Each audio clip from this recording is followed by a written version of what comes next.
Jet car junkies, get ready, get set. It's jet car time from Raceway Park, Albridge Township, New Jersey. If you like fire, you like smoke, you like flame, you like race cars that go 290 miles per hour, you take a jet engine out of an aircraft. You put it in a race car chassis, you put a body over it, you put a person inside, and that person goes from the starting line to the finish line in less than 6 seconds with a rooster tail and flame out the back. These are jet cars. They're fast, they're colorful, they're awesome, they're ferocious. They go 290 miles per hour. They put flame out the back. They put 4 Gs on the starting line. They put 3 Gs at the finish line. There's nothing like them in the world. Jet funny cars, Jet Dragsters, all coming your way next from the Pro Jet Car Championships at Raceway Park, Englishtown, New Jersey.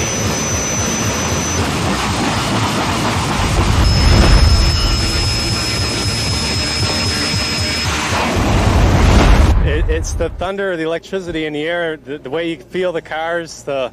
It's just a blink of the eye, and it's on to the next ones.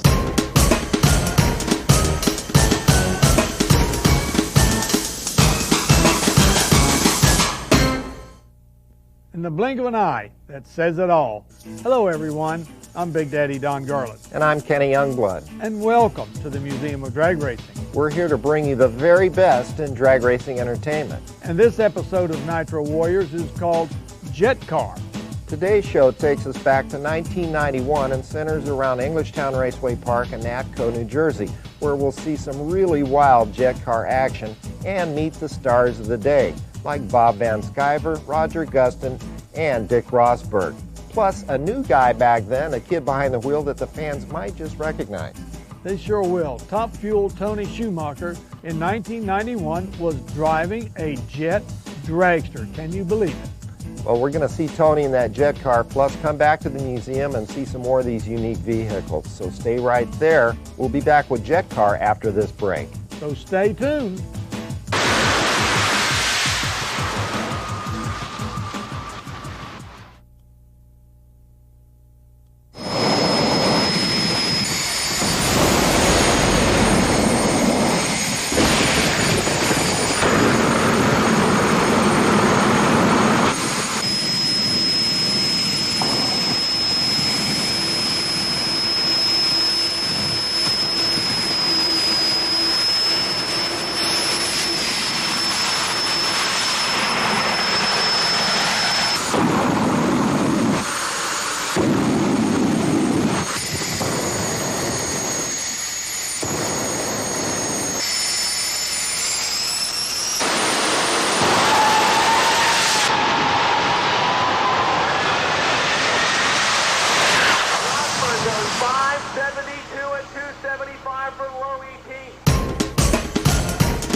Well, besides the nitro burning funny cars, Big, there's also jet funny cars. For the novice viewer, you youngsters out there, what's the difference between a jet funny car and a fuel burning funny car?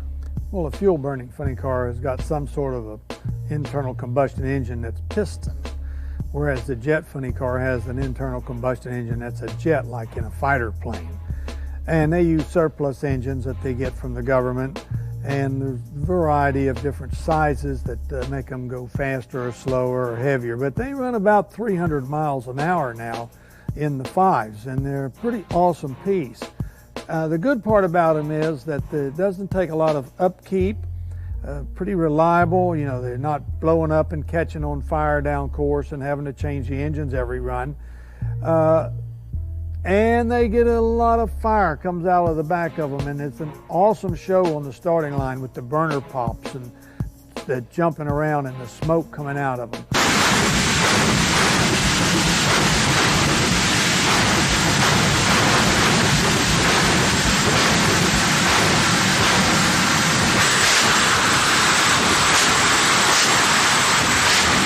Jet cars at night are probably so awesome, it's hard to describe in words, because there's already a lot of fire coming out of them that you can see in the broad daylight. But you take that at night and you put 2 of them on the starting line side by side, and you have probably the most ferocious, awesome show that you could possibly witness. When they're doing those burner pops and when they leave the line with that afterburner on, even I get excited.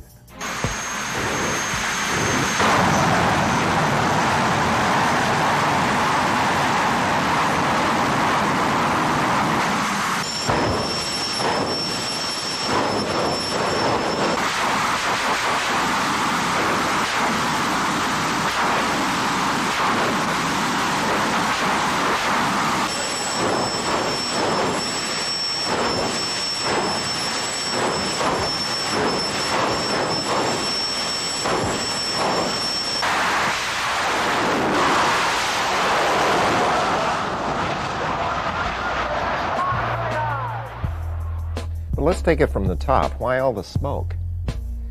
The smoke is what that is all about. Once they've got the burner real hot, they got to throw all this raw fuel back into that burner pipe, and then they light the igniter for the afterburner, and that gives them the fuel that they need there when they do that. And this gives that big pow when they go.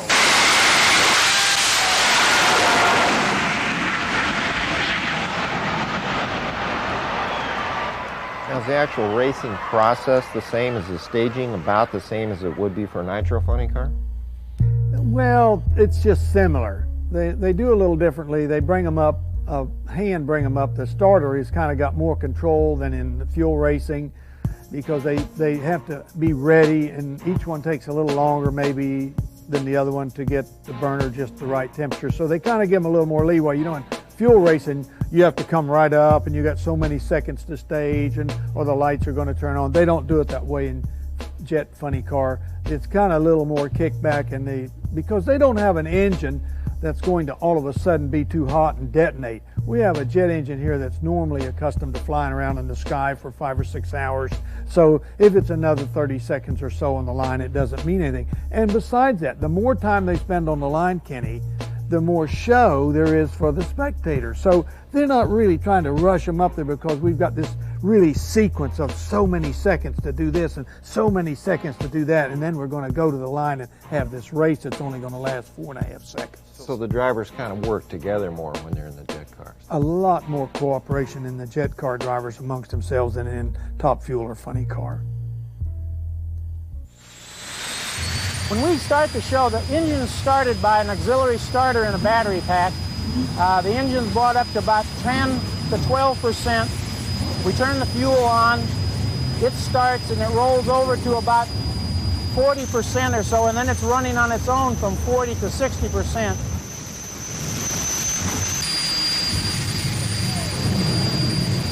It's idling at 60%. When it's in the idle position, you turn the afterburner on and off, and that gives the smoke, and then you ignite it, that gives you the fire. And then as you go to the starting line, you bring the engine up to about 90%, and you turn the afterburner on and off and ignite it at the same time in rapid succession, and that makes the engine pop.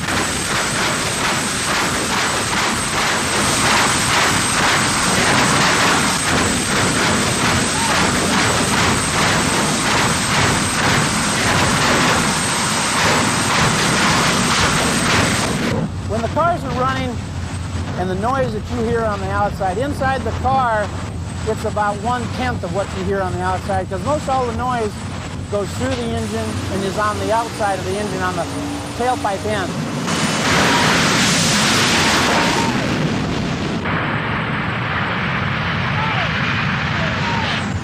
This is fun. This is racing now because the cars have gotten quicker and faster. Jet cars, as they're classified, because they're considered exhibition cars. The Pro Jet Association, we don't like to call them exhibition cars. We like to call them race cars. As far as being a competitive nature, yes, they are very competitive to each other. We do try to win each race we're at. I don't like to lose, and I don't think anybody else does.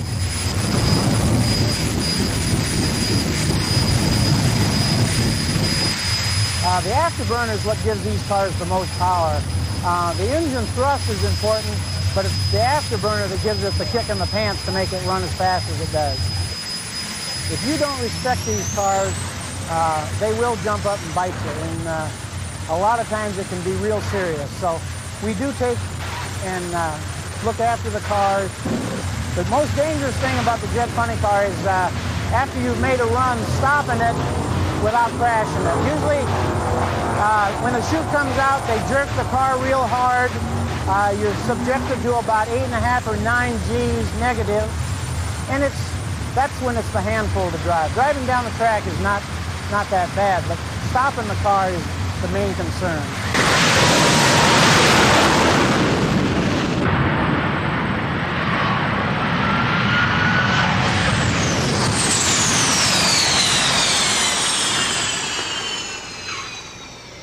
After the break, Kenny is going to be at Atco, New Jersey with Bob Van Sciver. they're going to be going over a Jet funny car to show you what it's all about. So stay tuned.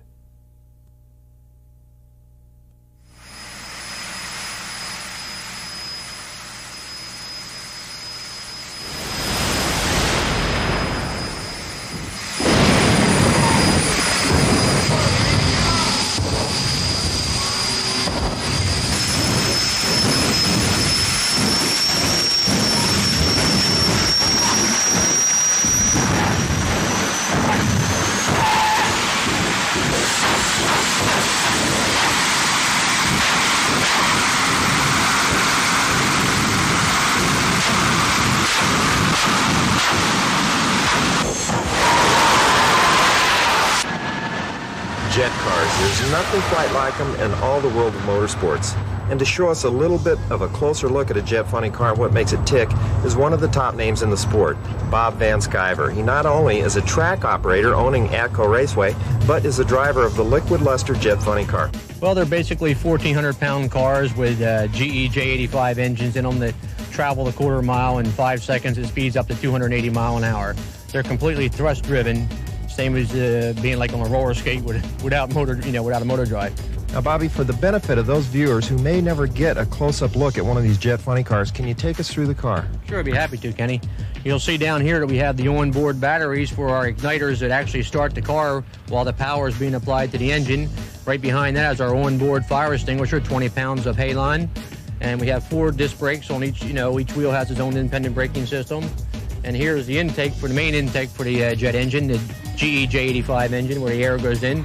The screen is there to what? The screen's there to keep debris out that you may pick up going down the racetrack, if there is any debris out there. Over here is our 23-gallon capacity fuel tank, which we burn kerosene or Jet A. And then the main inlet of the engine runs back to the GE J85. Okay, we're in the cockpit of the car right now, and I'm holding an easy removable steering wheel in case you have to get out of the car in a hurry. And over here is the engine fuel control. Right alongside that is the master parachute release. This is our emergency parachute release. Over here is our engine oil pressure gauge. This is our engine EGT gauge and RPM gauge. This is the onboard igniters right here. And down here is our emergency onboard fire system. This is another emergency release that shuts the engine off in case of something happening. And the various other little buttons on the steering wheel here are for making the fire show on the starting line for the spectators more impressive. On makes a bigger fire, and of course off goes back to afterburner. And then when we're ready to leave the starting line, the engine control, the fuel will be all the way up like this. When we close this little switch right here, this closes our bleed doors, and we have full maximum power going through the engine. And then you just sit back and watch the Christmas tree and hold on.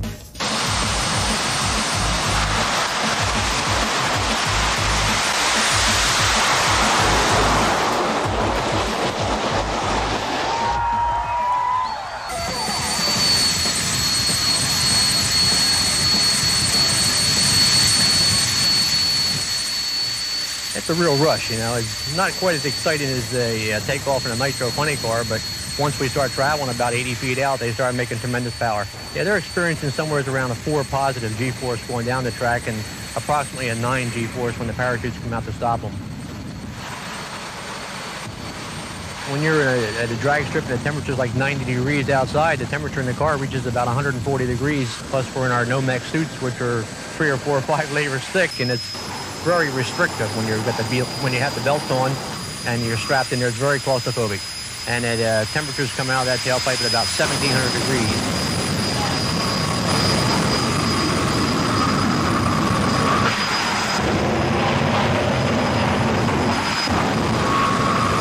It's a great feeling when you're going 280 miles an hour and you're experiencing that G-force going down the track, and you feel that chute blossom behind you, and it slows you down to about 180 miles an hour where you can use the foot brake.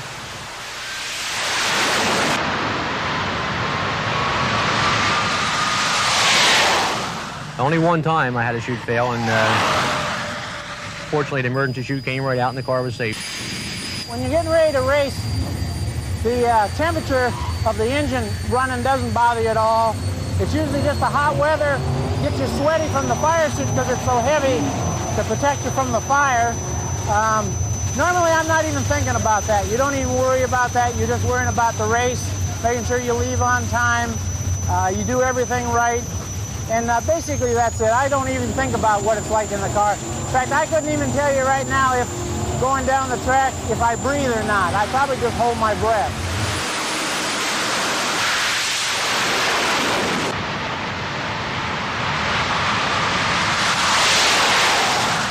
At Englishtown, New Jersey, we set the track record, the national record with the car at 567, 279 miles an hour, which was quite an accomplishment for us because we'd been working on this car for about a year now, trying to make it run better, and we finally got it to the performance level that we think was sufficient enough. As far as the car running again, running that good, I think it'll run that good or better tonight.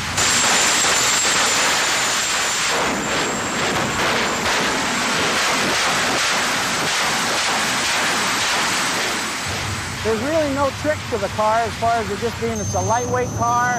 We have everything set right as far as the afterburner goes. The afterburner on the car is all it is it sprays fuel into the tailpipe section of the engine. It's ignited by that fire that we put through the engine to make it ignite. The air that's not burned by the engine is like 40% of the air going through. So all you're doing is adding air, fuel, and more fire to get more thrust.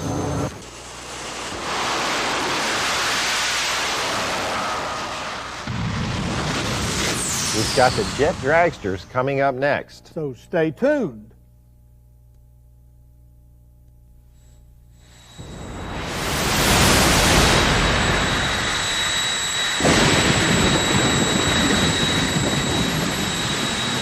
The difference between a Jet Dragster and a Jet funny car is almost the same as with a top fuel dragster and with a fuel burning funny car. One has a production looking type body on it, the flip-flop type body, what we used to call floppers in the old days, and the dragster looks very similar to what a top fuel car looks like. It's a longer wheelbase, it just has some body panels on the side, whereas the funny car does resemble an actual production type vehicle. Jet car fans, it's time for the Jet Dragsters. It's man versus woman as Tammy Gatlin from Texas takes on from Chicago, Illinois, second-generation drag racer Tony Schumacher in Wayne Canute's Odyssey. And just like we saw the Jet funny cars a moment ago, we watched the pre-race firefight between these awesome Jet machines. And there is the lady. She's a young lady. She's only 29 years old, driving Jack Caulfield's machine. And she's right now lighting the afterburner, taking on Tony Schumacher. When he leaves the line, the driver can experience 3.5 to 4 Gs. It's fairly constant down the racetrack. And stopping, when we use our larger 28 parachute system, you can see up to 9 Gs stopping for a split second. Jet Dragster's much different from the Jet funny cars. First of all, they're lighter, they're more aerodynamic, and they are much quicker. They can go just up to 300 miles per hour. And there's Tony Schumacher moving up in the Tower Lane, this side of the camera, and there's Tammy Gatlin driving her machine out of Texas. And look at that little lady driving her jet car. The cars make so much power, the drivers have to lock up the brakes to keep them from going through the starting line. And these cars have no reversers, so once they go through the beams, they are done. And away goes Tammy Gatlin. Problems on Tony Schumacher's car. And there's Tammy. She'll take the win light, and she's got a big smile on her face. Look at the twin chutes slow the car down, and look at the fire coming out of the back of Tony Schumacher's car. I've never seen this before with a Jet car. It's like a fuel funny car. He dumps the chutes out. The chutes are on fire. Ladies and gentlemen, what you just saw was a flame out, and you see Tony Schumacher getting out of his race car. He's okay, but he'll take a look back and see some of the damage on the race car. Tony, there's a lot to do in this race car. What is it like on the starting line? Oh, it's a tremendous feeling. You got the crowd, everyone's cheering you on. You're looking at the guy next to you, he's shooting fire out the back of a car, and there's loud thunder. There's a tremendous amount to do, and you just got to try to maintain your concentration. You're hitting afterburners, you got fireballs coming out, and there's so much to do that you need to make sure you don't get distracted. Tony, was it hard to adjust to the thrill of a Jet Dragster, the speed, the acceleration? Well, it takes a little while to learn when to pull the parachute. You're going awful fast, and the track's moving real fast. It's not hard to adjust to the ride. It's a real smooth ride. Tends to go straight. When you get out of shape, you got to shut it down. There's no correcting these cars.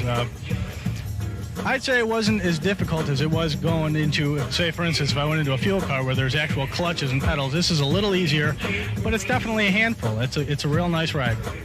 There are many technological advances in jet car racing. Probably the primary one is the use of data acquisition systems, which most people commonly call a computer. It's number one, it helps you on the tune-up. You can see how much tailpipe pressure is being made, which is probably one of the primary indicators of the tune-up level. The other thing is if you do have a problem that you have to troubleshoot, it'll tell you right where to go and start looking instead of just changing parts. What this enables us to do is look at engine RPM, temperature, half a dozen pressures, half a dozen different air temperatures, all at 100 samples per second. And with this information, knowledge is power, somebody once said, and this is how we're going to get ETs into the force. Obviously, it's a dangerous sport, but not unduly so. If there wasn't an element of risk involved in this, everybody'd be out doing something else. They wouldn't be here to watch. I mean, what we're trying to do is control that risk. That's our job as builders and fabricators.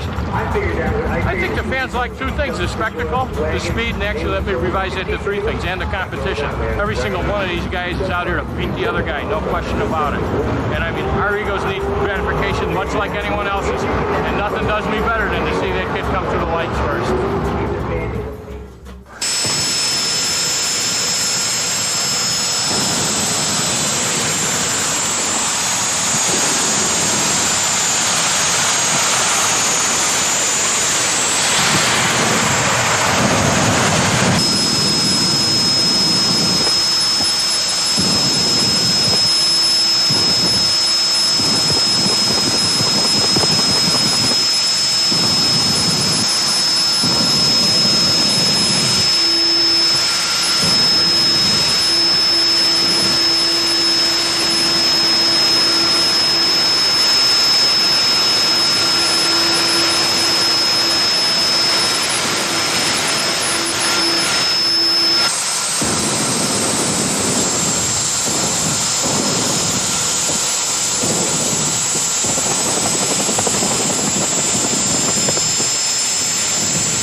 I noticed over here on the main floor of the museum where there's a whole wall mural over there of an aircraft carrier. Yeah, the JFK. Right. The thing was parked down in Norfolk. Right, with a jet airplane on it getting ready to take off. It was on the catapult. And next to it, as the dragster says Don Garlett's on it, looks like a jet-powered dragster. Well, it wasn't a jet, it was a turbine dragster. And we were experimenting, hopefully going to get that thing running good. It had like a 1,500 horsepower GE. What were you going to do with it? We were building top fuel car. AHRA was going to allow this car to run in top fuel.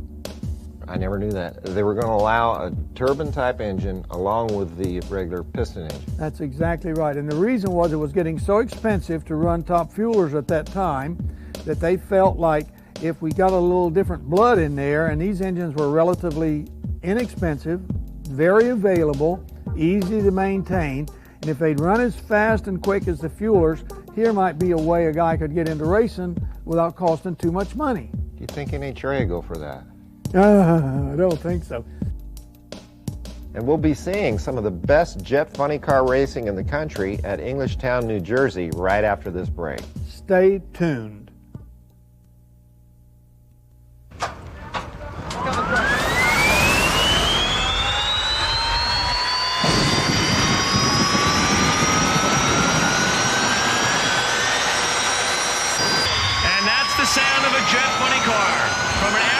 To a race car, they take them from Army surplus, they put about 3 together, they make one race car, and we are set for round number 1, starting off with Dickie Rosberg up against one of Roger Gustin's team cars.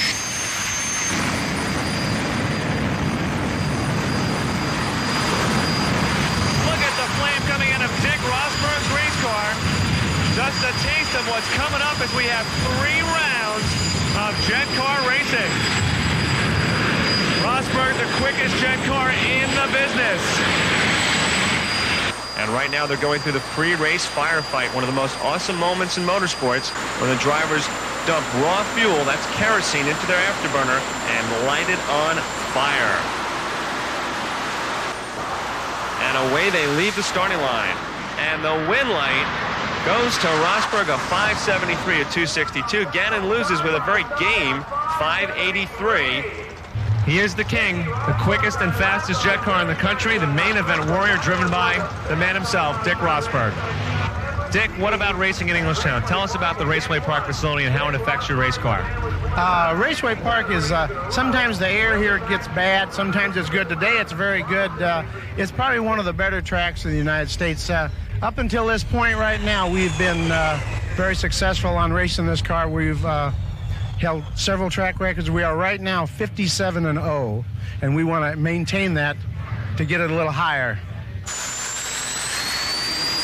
A brand new car for Bob Van Sciver, a Ford Thunderbird body. Of course, the body's pretty much just a cloak. And when you look underneath, you see the jet car pilot sitting side saddle. You see the air filter, and right alongside of him is the J85, or in this case, for Mr. Evergenes, that's the Pratt & Whitney motor. And there's the tried and true Thunderbird called Running Scared. Mike Evergenes, he's been racing jet cars for 20 years. He's got a brand new ride, the 93 Camaro, looking very swoopy. And he'll be up against Van Sciver, the man who not only works at a drag strip in South Jersey, he also is part owner of a new one in North Carolina.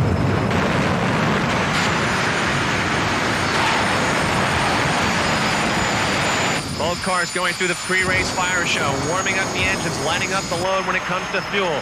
The cars run on kerosene. Nothing too exotic. It's a cheap fuel to buy, and it makes these race cars fun to race because you can actually make a profit doing so. The old-time jet cars were exhibition cars. They made a lot of fire, made a lot of smoke, but they didn't really go too fast. And nowadays, with the Pro Jet Association, these cars have become much more safer, they're much quicker, and they're much more fun to watch race.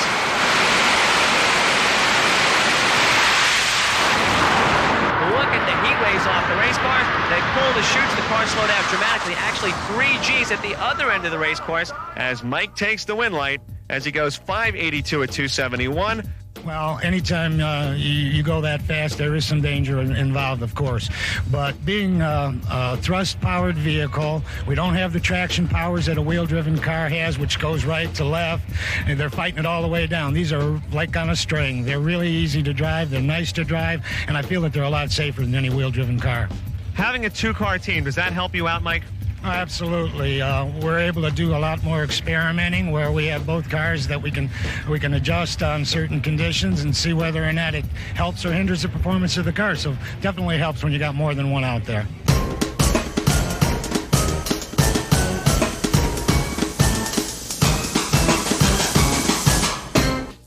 For those of you who've never been to the Museum of Drag Racing, it's incredible. I'm sitting here looking out over a virtual sea of incredible machines. However, back in the corner is the longest and the wackiest car in here. And that has to be, Kenny, the Art Malone Air Car. And I'll tell you, that is the strangest car in the museum. And it took a virtual genius to put that thing together to actually get it down the drag strip. And Art Malone did that. He would pump that tank up to 600 pounds of air and then drag it out to the drag strip and run the car. There was enough air in that tank to go one time. So he was actually replacing the supercharger with the compressed air bottle. That's exactly right. He said that the supercharger took 750 horsepower to turn it, and it certainly didn't take 750 horse to move that tank down the quarter mile. Right, but that's not the only reason this car is wacky. Where's the rear axle? The axle runs right through the engine between the push rods. Amazing. And the clutch is hung out there on the end? Hung out on the end of the axle, not the crankshaft. And so that made another problem because the clutch didn't turn fast enough to make the weight work. So he had to have these great big weights on the back. Well, how did the car run? It never really made any successful runs. It kept blowing the manifold up because the air would get to the engine before the fuel did. So it was always lean. And it amazes me that he never got hurt. Unbelievable. Well, he came close to getting hurt when they were building it, didn't he? That's right. And thank God they went to pump the tank up. It would take about an hour, so they decided to go get coffee and donuts on this particular time. When they come back, the tank had exploded. This was a homemade tank, I might add, and it destroyed his home. And Malone wasn't even fazed. He immediately got on the phone, called Alcoa, want to know how soon they could build him another tank. Now that's commitment or insanity.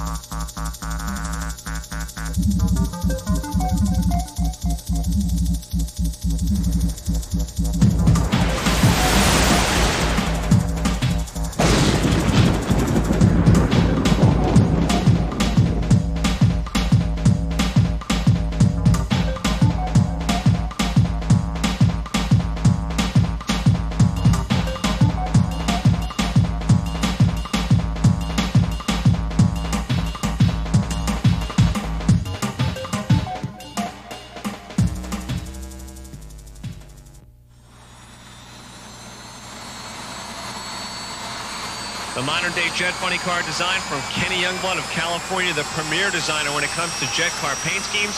The execution by Bob Gertis of Farmingdale, New Jersey, one of the best in the business, who's been painting race cars for over 25 years.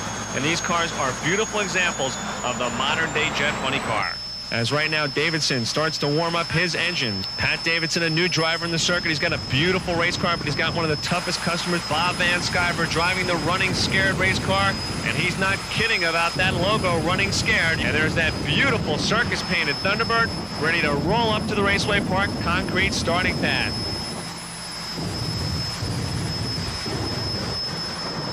Take a look at the inside of a Jet funny car. It looks like a plumbing store. All the tubes, all the wires hooked up for one purpose, to make a Jet car go from 0 to 285 miles per hour in less than 6 seconds. And right now they're going through the pre-race firefight, one of the most awesome moments in motorsports, when the drivers dump raw fuel, that's kerosene, into their afterburner and light it on fire. Look at the fire. You see the driver checking out the tailpipe, making sure there's enough flame coming out the back.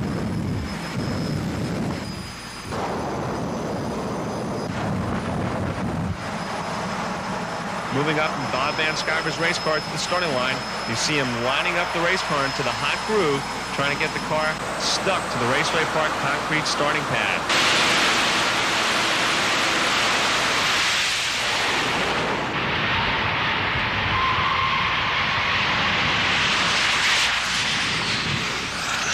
Cars are restricted to go over 295 miles per hour. That's the insurance rules right now.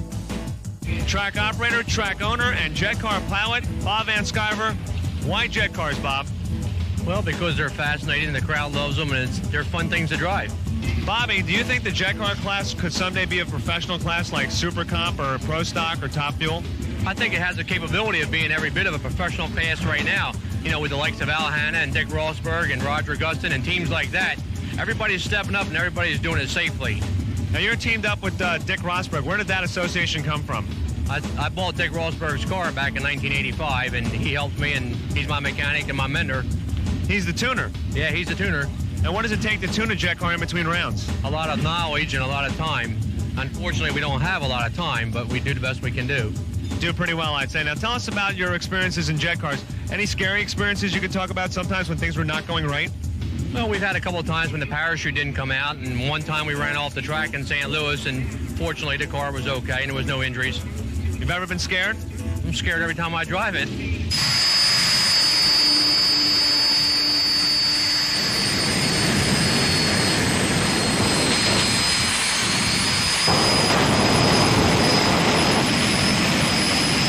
Rosberg getting ready. You see the fire coming out the back. The main event warrior, a beautiful 1990 Chevrolet Beretta, and he'll be taking on the brand new 93 Camaro of Mr. Mike Evagines, another veteran of the Jet Jockey Wars at Raceway Park. He's been doing this for over 20 years.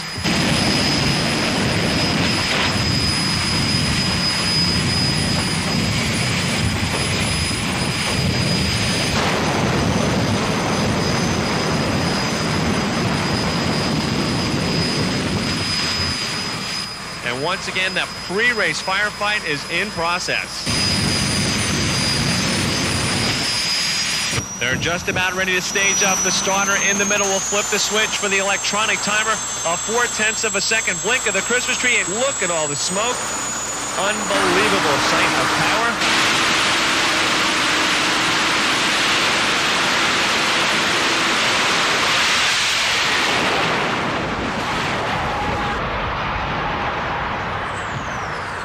Raceway Park track manager, Michael Knapp. We like to run the jets. They dazzle the crowd. We have a #1 facility. We can handle a lot of people. We've got a long track. We're able to really run a bunch of cars full out here, so we like to do it. Michael, do you think there'll ever be a professional jet car class? Well, I think the cars are of the caliber that they can handle it. It's a matter of them, like I said, making their niche out there. The cars are extremely professional. They're exciting to watch. That's half the reason why we're here. Half the reason is competition. The other half is to be jazzed by the cars. And I think the jet cars have that ability to do that for people. And, given the time, I think they can put it together and make a class out of it, sure. There's more jet car action right after this break. Stay tuned.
Night racing's 100 times more exciting than racing of the day, both for the spectators and the drivers. I mean, you can't see as well at night maybe, but you see what you need to see, and that's about all you see day or night driving one of these cars.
One of the pioneers in the jet funny cars and jet dragster racing is Roger Gustin. He's also a good friend of yours, too.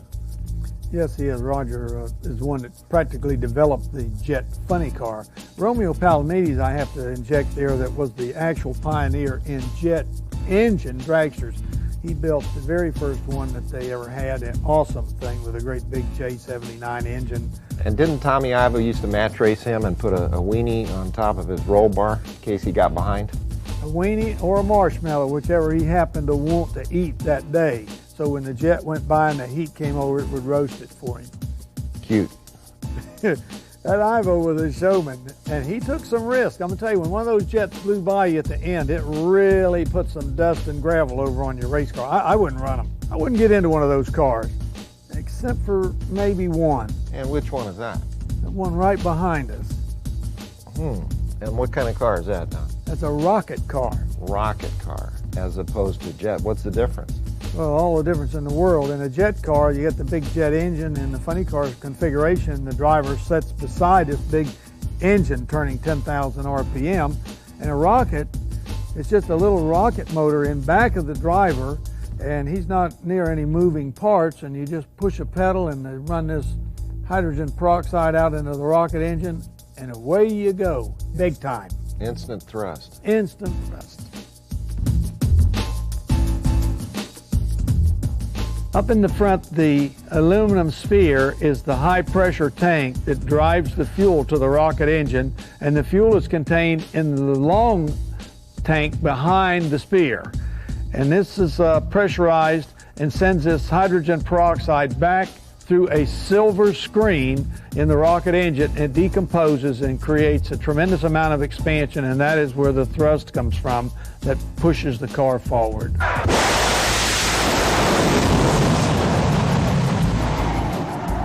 These type of cars, if they were taken to Bonneville and ran full out where they had all of the fuel that they wanted, probably reach 1,000 miles an hour, faster than anybody could even drive them.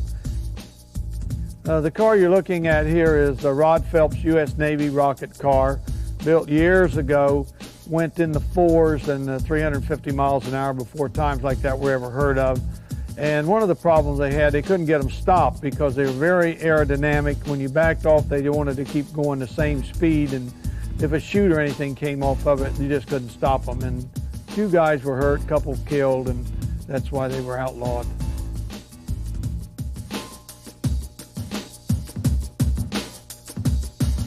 The final round of the jet car action is coming right after the break, so if you're not burned out yet, stay tuned.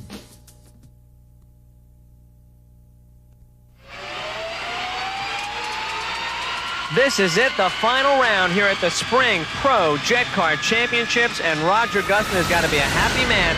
Both of his race cars are in the final. Jerry Gannon and Mike Evagines. Mike driving the 93 Camaro, you see, up against Jerry Gannon driving the 1992 Camaro. The new car looking good with Mike Evagines at the helm. This is it, the overall championship, and Roger Gustin's both cars, powered by the Pratt & Whitney motor, are in the final.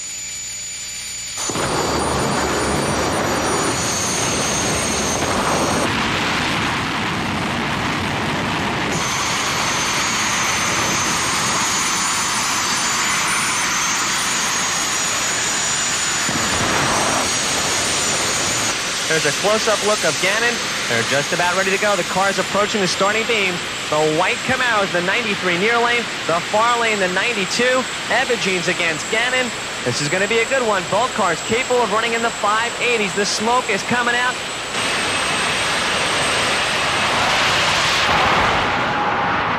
Evagines with a slight lead, but here comes Gannon.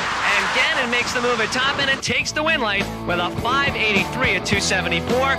Evagines loses with a quicker 581.